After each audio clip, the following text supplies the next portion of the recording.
ალბათ ფიქრობთ, რომ 2022 წლის რეალ მადრიდი ჩემპიონთა ლიგის ისტორიაში ყველაზე სუსტი გამარჯვებულია, რადგან გუნდი პლეი-ოფის სტადიაში საერთო ჯამში 100 წუთის განმავლობაში გავარდნის კანდიდატი იყო.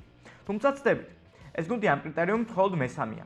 რეალზე ცუდი ჩემპიონები იყვნენ 2004-5 წლების ლივერპული, გუნდი საერთო ჯამში 160 წუთის განმავლობაში ვარდებოდა და 2011-12 წლების ჩელსი. ისინი სულ რაღაც 210 წუთის განმავლობაში ვარდებოდნენ, თუმცა სამივე გუნდმა საერთო ჯამში ჩემპიონთა ლიგის თასის აწევა მოახერხეს.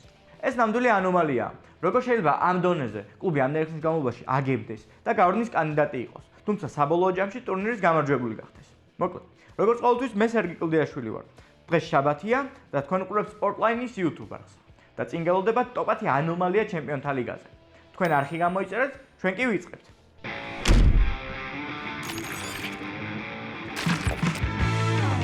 მე-10 ადგილზე გავიხსენოთ ჩემპიონთა ლიგის ისტორიაში ყველაზე სწრაფი გოლი და ცოტა ანომალიური დამთხევა. მართალია ცოტა ხნის წინ ამ ორი კლუბის დაპირისპირებაში ეს რეკორდი ლამის გაიმეორა არდა გიულერმა, რომელმაც 35 წამზე გაიტანა გოლი, თუმცა სიმართლე რო ვთქვა, მისი გოლი ახლოსაც არ არის რეკორდთან. ამ რეკორდის თანაავტორად შეგვიძლია რობერტო კარლოსი მივიჩნიოთ. უბრალოდ ნახეთ მისი ბავშვური შეცდომა. ცოტა დაუჯერებელია ამ დონის გამოცდილების ფეხბურთელს ასეთ შეცდომა რო ემართება. მოდით ამ რეკორდის ანომალიურობაზე ვისაუბროთ. გარდა იმისა, რომ გოლი მე-11 წამზე გავიდა, როგორც შეამჩნიათ ბურთი რეალმა გაათამაშა. და ამ ყველაფერს ემატება ის ფაქტიც, რომ ეს ჩემპიონთა ლიგის მერვედ ფინალში მოხდა. მოდი აქვე პატარა პარალელი გავავლოთ. პირველ შეხვედრაში მადრიდში ბლანკოსი 3-2 იგებს, ანუ ერთბურთიანი უპირატესობით. და საპასუხო შეხვედრაში გუნდის ერთ-ერთი ყველაზე გამოცდილი ფეხბურთელი უშვებს შეცდომას და წინა მატჩში მოპოვებული უპირატესობა ქრება. რამეს ხომ არ გაგონებთ? აქვე გეტყვით, რომ ჩემპიონთა ლიგის ყველაზე სწრაფი გოლების სამეული ასე გამოიყურება.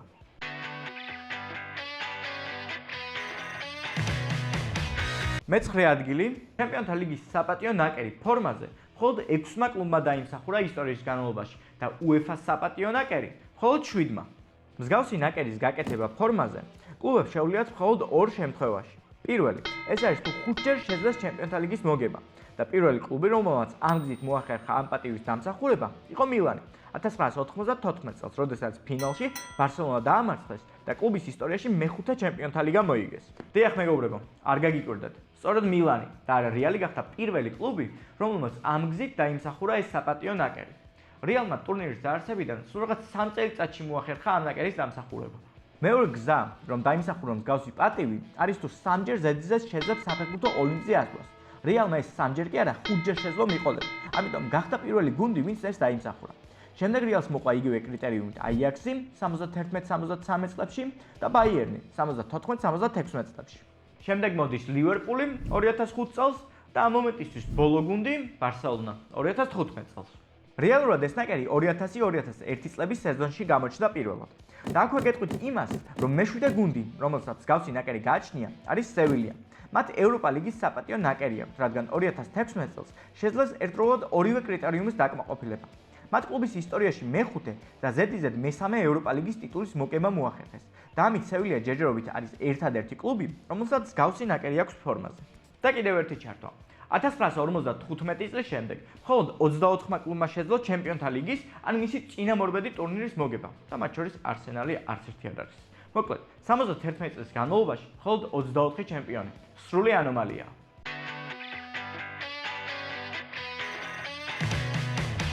მერვეზე გავიხსენოთ გუნდები, რომლებმაც საოცრად ჩაატარეს ჯგუფური ეტაპი, ქულებით მოაგროვეს, თუმცა როგორღაც მოახერხეს და ჯგუფურ ეტაპზე ჩაარჩნენ. პირველი გუნდი, რომელმაც 12 ქულით ჯგუფიდან გასვლა ვერ შეძლო, იყო PSG. მაშინ ძველი ფორმატი იყო და მეორე ადგილსანი ყოველთვის ვერ ახერხებდა ჯგუფიდან გასვლას, თუმცა მხოლოდ ერთხელ მოხდა, როდესაც 12 ქულით გუნდმა ეს ვერ მოახერხა. 97-98 წლების სეზონში პარიზელები ეს ჯგუფში ბაიერნთან ერთად მოხვდნენ. საერთო ჯამში ისინი 2-ჯერ დამარცხდნენ და 4 თამაშის მოგება მოახერხეს. მათ შორის დაამარცხეს ბაიერნი. მიუხედავად იგივე 12 ქულით ჯგუფში პირველი ადგილი დაიკავეს და ამავდროულად B ჯგუფში US-ს 12 ქულა ჰქონდა და მხოლოდ ბურთების უკეთესი სხვაობის გამო ბებერი ქალბატონი გავიდა შემდეგ ეტაპზე. სხვათა შორის იმ სეზონში UE ფინალამდე მივიდა, თუმცა ნამდვილად არ არის ანომალია ის, რომ იუვენტუსმა ფინალი წააგო და რეალმა მოიგო. ხოლო ისტორიაში მეორე გუნდი, რომელმაც 12 ქულით ჯგუფიდან გასვლა ვერ მოახერხა, იყო ბენიტესის ნაპოლი. ნეაპოლიტანელები იმ წელს კარგები იყვნენ და იტალიის თასის მოგებაც შეძლეს, ხოლო 39 მილიონად ნაყიდი იგუაინი დაფრინავდა. სწორედ იგუაინის გოლებით შეძლო ნაპოლიმ დორტმუნდის, მარსელის და არსენალის დამარცხება. თუმცა, ამ შემთხვევაშიც პატარა ანომალია მოხდა, რადგან ჯგუფში 3 გუნდს დაუგროვდა 12 ქულა. რა თქმა უნდა, ყველაფერი ბურთების სხვაობამ გადაწყვიტა და თავისი გზა განაგრძეს დორტმუნდმა და არსენალმა. ზენიტი ჯგუფიდან მხოლოდ 6 ქულით გავიდა. უკმაყოფილებას გამოთქვამდა ნაპოლის მწვრთნელი.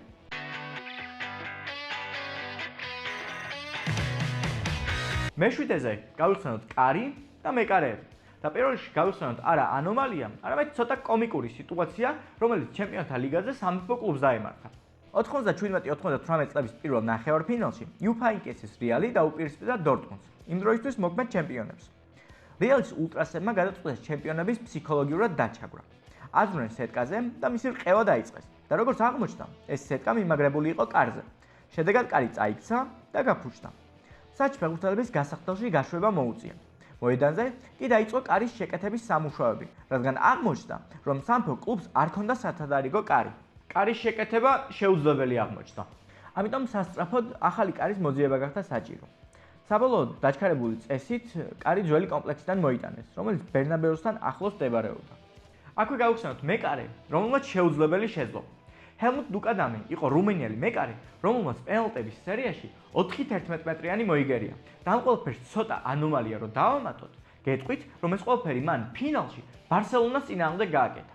ბარსელონას მოგება წყუროდა, თუმცა რუმინელები მარტივი ოპონენტები არ აღმოჩნდნენ. 11 მეტრიანების სერიამდე მიაღწიეს, სადაც ყველაფერი მეკარემ გადაწყვიტა. ამ ყველაფერს კიდევ ემატება ის, რომ მეკარემ არ იცოდა ბარსელონას ფეხბურთელების პენალტების შესრულების სტილი. რუმინეთი იყო დახურული დიქტატორული ქვეყანა და შესაბამისად თამაშის ჩანაწერის შოვნა ძალიან რთული იყო. მოკლედ, მეკარის ნანახი არ ჰქონდა ბარსელონას ნახევარფინალში, სადაც კატალონიელებმა პენალტების სერია მოიგეს და უბრალოდ ინსტინქტებით მოქმედებდა. შემდეგ მეკარე იხსენებდა, რომ ამ ინფორმაციის არ ქონა, მას დაეხმარა კიდეც. დუკადამმა სენსაციურად მოაგებინა სტიაუას. თუმცა ისტორია აქ არ მთავრდება. აღმოჩნდა, რომ ამ დროისთვის მეკარეს თრომბი ჰქონდა. მან ეს მას შემდეგ გაიგო, რაც ერთი თვის შემდეგ სათევზაოდ წავიდა და ცუდად გახდა. მეკარემ მძიმე მდგომარეობაში ბუქარესტის საავადმყოფოში მიიყვანეს, სადაც 9 ქირურგი 4 საათის განმავლობაში უკეთებდა ოპერაციას. ფეხბურთელს ლამის ხელის ამპუტაცია დაჭირდა. თრომბი უფრო ადრე რომ ეპოვნათ, მე ფინალში ვერ ვითამაშებდი, ამბობდა შემდეგ ჰელმუტი. მას კარიერის დასრულებამ 27 წლის ასაკში მოუწია. სულ რაღაც 1 თვის შემდეგ, რაც ისტორიაში შევიდა. ექიმებმა მას უბრალოდ თამაში აუკრძალეს.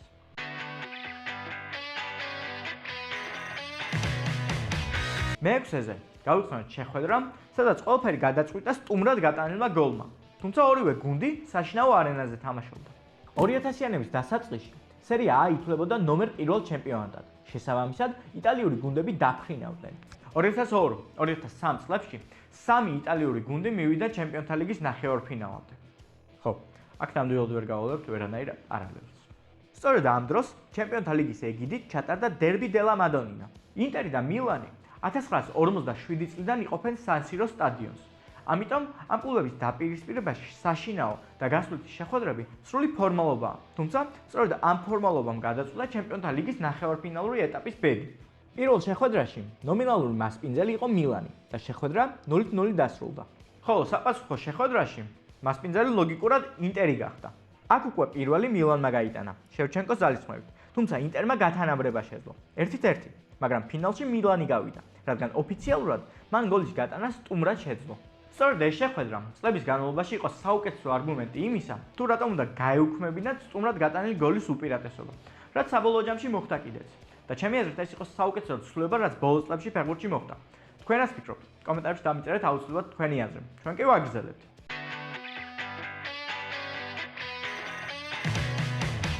თუმცა სანამ გავაგრძელებთ, არხის გამოწერა მინდა შეგახსენოთ. ამ თვეში მინიმალური მიზნად დასახული მაქვს 3000 გამომწერზე ასვლა, რაშიც თქვენი დახმარება მჭირდება. მეხუთე ადგილი და გავიხსენოთ ამ ტურნირის ყველაზე წარუმატებელი გუნდი, მწვრთნელი და ფეხბურთელი. ტურინელები საკმაოდ ლეგიტიმურად ითვლებიან ამ ტურნირის ყველაზე წარუმატებელ კლუბად, რადგან ისტორიის განმავლობაში 12 ჯერ მოახერხეს ნახევარფინალამდე მისვლა, აქედან 9 ჯერ ფინალში გავიდნენ და მხოლოდ 2 ჯერ შეძლეს თასის აწევა. მათ პირველი თასის მოგება მხოლოდ მესამე წლით შეძლეს, რადგან 73 და 83 წლებში წააგეს აიაქსთან და ჰამბურგთან. ამ საუკუნეში US ლიგა არ აქვს მოგებული. მიუხედავად იმისა, რომ სამჯერ იყვნენ ფინალში, თუმცა ჯერ მილანთან პენალტების სერიით წააგეს 2003 წელს, ხოლო 2015 და 2017 წელს უშანსოდ დამარცხდნენ ესპანურ გრანდებთან. ესპანურ გრანდებზე კი შეგვიძლია გავიხსენოთ ამ ტურნირის ყველაზე წარუმატებელი მწვრთნელი, რადგან სწორედ ესპანურმა გრანდმა დაანგრია მისი ოცნებები.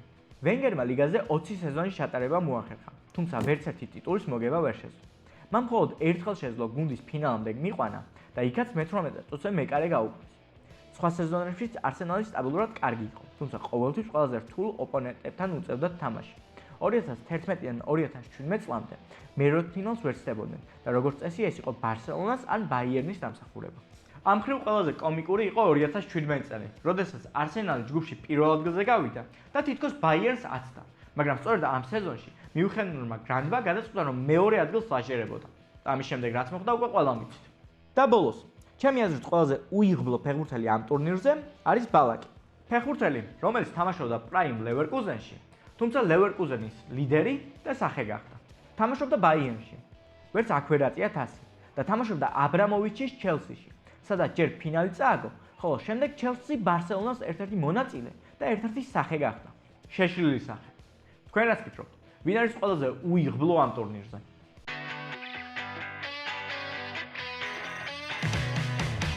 და რადგან უკვე ვახსენეთ, მოდი გავიხსენოთ ბარსელონა და ბაიერნი. არა ცალ-ცალკე, არამედ ერთად. დიახ მეგობრებო, მოდით ვისაუბროთ ბარსელონას და ბაიერნის დაპირისპირებაზე. და გთხოვთ დროებით ეკრანს მოვარიდოთ ბარსელონას გულშემატკივრები, რადგან წინ ძიმე კადრები გეულდებათ. ეს კლუბები ერთმანეთს 14 ჯერ დაუპირისპირდნენ და სრული ანომალია აქ არის ის, თუ რამდენად ცუდი არის ბარსელონა მიუნხენური გრანდის წინააღმდეგ. 14 შეხვედრიდან 10 ჯერ მოიგო ბაიერნმა, 3 ჯერ ბარსელონამ და 1 ფრე. თუმცა აქ ყველაზე კარგი ბურთების შეფარდებაა 34-17 წინააღმდეგ. ალბათ ხვდებით 34 გოლი ვის კარში გავიდა. რეალურად უნდა ვაღიაროთ, რომ კატალონიელები იშვიათად აგებენ დიდი ანგარიშით. თუმცა ასეთი რამ თუ ხდება, ამას აუცილებლად ბავარიელები აკეთებენ. თან ისე, რომ რეალის გულშემატკივარსაც გული აგიჩუქდება. 3-0 22-23 წლების სეზონში. იგივე ანგარიში 21-22 წლების სეზონში, თუმცა ამ შემთხვევაში ეს ორჯერ გამეორდა. მანამდე საერთოდ 8-2 და 2 მატჩის ჯამში 7-0 2012-13 წლების სეზონში.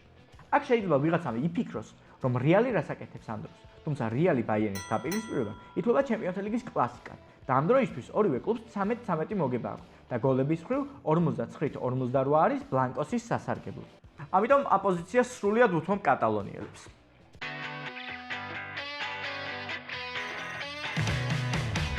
სამეულს ხსნის საკმაოდ საინტერესო ფაქტი. ჩელსი ახერხებს ჩემპიონთა ლიგის მოგებას მხოლოდ მაშინ, როდესაც გუნდი არის ძალიან ცუდი და სეზონის განმავლობაში უწევთ მწვრთნელის გაშვება. 2003 წლის ზაფხულში არისტოკრატებს ყიდულობს რუსი ოლიგარქი აბრამოვიჩი. ისე ვინ იფიქრებდა 2003 წელს, რომ 2026 წელს ჩელსის გულშემატკივრებს ეს კაცი მოენატრებოდათ. მოკლედ, ამის შემდეგ ყიდულობენ კარგ ფეხბურთელებს და პატიჟებენ მოულინიოს, იმ დროის სუპერვარსკვლავს და იგებენ პრემიერ ლიგას. ყველა ბედნიერია, თუმცა ჩემპიონთა ლიგაზე მხოლოდ ნახევარფინალი და მარცხი ლივერპულთან. შემდეგი სეზონი ისევ კარგები არიან პრემიერ ლიგაში, თუმცა ლიგაზე მხოლოდ მერვე ფინალი. 9-10 წლების სეზონი. ანჩელოტი იგებს პრემიერ ლიგას, თუმცა ჩემპიონთა ლიგაზე ისევ მერვე ფინალი და ინტერთან მარცხი. არ დაგავიწყეთ წაგებული ფინალით. საბოლოოდ მოდის 2012 წელი, როდესაც ჩელსი ძალიან ცუდი იყო. მის პირველივე სეზონში კლუბიდან გაუშვეს ვილაშ ბუაში. დროებით დაინიშნა ჩელსის ყოფილი ფეხბურთელი და მწვრთნელის ასისტენტი დი მატეო. გუნდს უღამრავი პრობლემა ჰქონდა და რაც მთავარია გუნდი დაბერდა. ეს უკვე აღარ იყო სუპერ ჩელსი, რომელიც მოურინიუმ ააწყო და ანჩელოტიმ დახვეწა, მაგრამ ყოველთვის მოულოდნელად ეს გუნდი ფინალამდე მივიდა, სადაც 49 დარტყმა მოიგერიეს და მხოლოდ 9 ჯერ დაარტყეს თავი. მოკლედ, უზარმაზარ წნეხს გაუძლეს და ფინალი მოიგეს ბაიერნის წინააღმდეგ. კლუბის ისტორიაში პირველი ჩემპიონთა ლიგის თასი აწიეს მაშინ, როცა ჩემპიონატში მხოლოდ მე-6-ზე გავიდნენ. ამის შემდეგ კიდევ ორი კარგი ჩელსი ვიხილეთ, მოურინიოს და კონტეს მეთაურობით. ამ დროს გუნდს ყავდა მსოფლიო დონის მეკარე, კურტუას სახით და მსოფლიო დონის ვინგერი, აზარის სახით. თუმცა გუნდი ვერაფერს ვერ ახერხებდა ჩემპიონთა ლიგაზე და საბოლოოდ 20-21 წლების სეზონში, როცა ყველაფერი ცუდად იყო, როცა კლუბს სატრანსფერო ბანი ახალი მოხსნილი ჰქონდა, ლემპარდის გაშვება იყო გადაწყვეტილი და შემადგენლობის კაპიტალური განახლება მიმდინარეობდა, სწორედ მაშინ ჩელსიმ შეძლო ჩემპიონთა ლიგის მოგება. ტუხელმა გუნდი ჩაიბარა მაშინ, როდესაც მე-10 ადგილზე იყვნენ.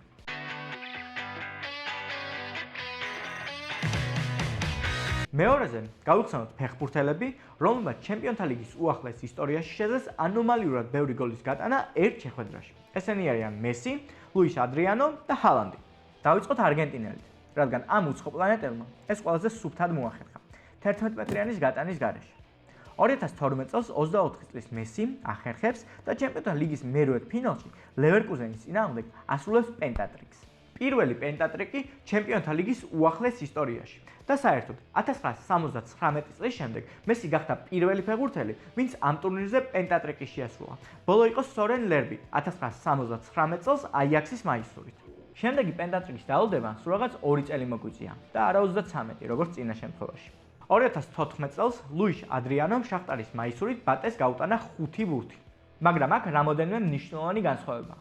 პირველ რიგში ეს მოხდა ბატეს წინააღმდეგ, ანუ საგრძნოდაც სუსტი ოპონენტის წინააღმდეგ, ვიდრე ლევერკუზენი იყო ლეოსთვის. მეორეც არის ის, რომ ეს იყო ჯგუფურ ეტაპზე და ბოლოს არის ის, რომ 5 გოლიდან 2 11 მეტრიანი ნიშნულიდან არის გატანილი. მაგრამ მიუხედავად ყველაფრისა, ეს მაინც შთამბეჭდავი შედეგია, რადგან იმ დროისთვის ამის გაკეთება მოახერხა მხოლოდ მესიმ და ლუის ადრიანომ, ხოლო შემდეგ მათ ერლინგ ჰალანდიც დაემატათ. ნორვეგიელმა 5 ბურთი გაუტანა ლაიფციგს, რომელიც საკმაოდ ძლიერი გუნდი არის, მით უმეტეს თუ დანარჩენი 2 კანდიდატის ოპონენტებს შევხედავთ.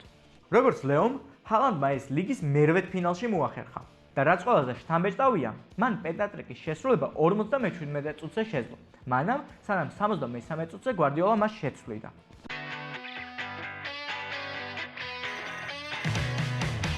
და დღეისათვის პირველი ადგილი და ყველაზე ანომალიური მოვლენა, რაც ჩემპიონთა ლიგაზე ხდება, არის ის, რომ ბაიერნი რეგულარულად აგებს გუნდებთან, რომელსაც ლურჯი ფორმა აცვიათ. მოდი გავიხსენოთ გუნდები, რომლებთანაც წააგო, ან რომლებმაც გამოაგდო ბაიერნი. არსენალი, ინტერი, ჩელსი, ბატე. ეს არასრული სია იმ გუნდების, რომლებმაც ბაიერნი ლურჯ ფორმაში გამოწყობილმა დაამარცხა. თანაც ამ სტატისტიკის პოვნა რთული არაა, რადგან ბაიერნი ძალიან იშვიათად აგებს ჩემპიონთა ლიგაზე. გავიხსენოთ 2012 წლის წაგებული ფინალი. ჩელსის ლურჯი ფორმა აცვია. 2010 წელი ინტერი ბაიერნი და ინტერის ფორმა ლურჯი შავში. და ბოლო წლების ერთ-ერთი მარცხი არსენალთან, რა დროსაც მეტოქეებს ლურჯი ფორმა ეცვათ. და ძალიან შორსაც რომ არ წავიდეთ, მოდით გავიხსენოთ რა ფერის ფორმა ეცვა PSG-ს ბაიერნთან დაპირისპირებისას რამოდენიმე დღის წინ. მოკლედ, ფეხბურთში უამრავი ცრურწმენა და ანომალია არსებობს და ეს ერთ-ერთია მათ შორის. ამიტომ თუ პარიზელებს გარანტირებულად სურთ მოგება, როგორმე თავისი საშინაო ფორმით უნდა წავიდნენ მიუნხენში.